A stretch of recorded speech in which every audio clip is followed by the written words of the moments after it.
Bonjour, toujours sur le circuit de Lédenon dans le Gard pour la 4e manche du championnat de France FSBK version 2015. Les meilleurs moments de la deuxième journée, c'est tout de suite. Et pour la première course du week-end, Hugo Clerc conserve pendant les premiers tours sa première place devant Bull et Perret. Mais une chute en queue de peloton oblige le déploiement du safety car.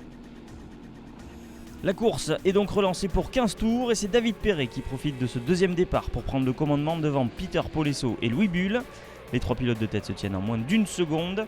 À 4 tours de l'arrivée, Peter Polesso trouve un trou de souris pour passer en tête devant Perret et Bull. Mais dès le tour suivant, Perret reprend sa première place et remporte cette première course de la journée devant Bull et Polesso qui, rappelons-le, roule blessé au genou. En Pirelli, c'est le pilote américain Jason Uribe qui réalise la course parfaite en prenant dès le troisième tour le commandement de la catégorie devant Santos Dominguez et Ivan Leitzig. Pour la première course de Superbike du week-end, la Honda numéro 7 de Sébastien Gimbert était en pole pour la première fois de la saison. Après un bon départ, Greg Black réussit à s'emparer de la deuxième place, mais se fait très vite reprendre par Grégory Leblanc. Dans le 8e tour, le pilote de la Kawasaki numéro 1 trouve la faille sur Gimbert et prend le commandement, mais Gimbert n'abdique pas. Il veut sa victoire. Il repasse à 5 tours de l'arrivée et emmène dans sa roue Davide Checa. Première victoire de Gimbert devant Checa et Leblanc. Et en catégorie stock, Kenny Forêt s'impose devant les deux Suzuki de Maître et Guité. Pour la deuxième et dernière course en catégorie sidecar, c'est encore Huet et Harifon qui réalisent un départ canon, imité par Mauro Gadet, qui prend le meilleur départ sur Guignard-Époux et sur Delannoy-Rousseau. Mauro et Gadet réussissent à contenir Delannoy et Rousseau pendant 3 tours, mais l'équipage champion de France en titre trouve la faille et remonte directement sur Huet et Harifon.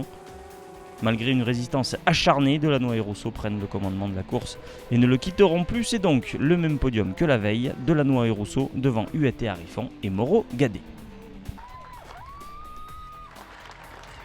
En catégorie F2, Rémi Guignard et Olivier Lavorel, qui avaient réalisé le 3e temps de la qualif du matin, conservent leur leadership devant Leblond et Farnier qui ne peuvent rien faire. Estelle Leblond souffrant du syndrome des loges au bras gauche. Les filles résistent quand même au vainqueur de la veille, Barbry de Broise, qui termine ce podium F2. Un déluge s'étant abattu pendant l'après-midi sur le circuit, presque 1 heure d'interruption. Les courses sont finalement autorisées mais raccourcies à 12 tours. C'est donc un sprint qui attend les pilotes et en super sport c'est Louis Bull qui partait en pole. Et il compte bien remporter cette course, il partait devant Hugo Clerc et Peter Polesso toujours là mais toujours blessé. Bull réalise le meilleur départ. Il reste en tête devant Hugo Clerc et Peter Polesso, mais Cédric Tangre n'est pas loin. David Perret, fort de sa victoire du matin, claque alors le meilleur tour en course pour remonter à la 2e place derrière Bull et devant Clerc.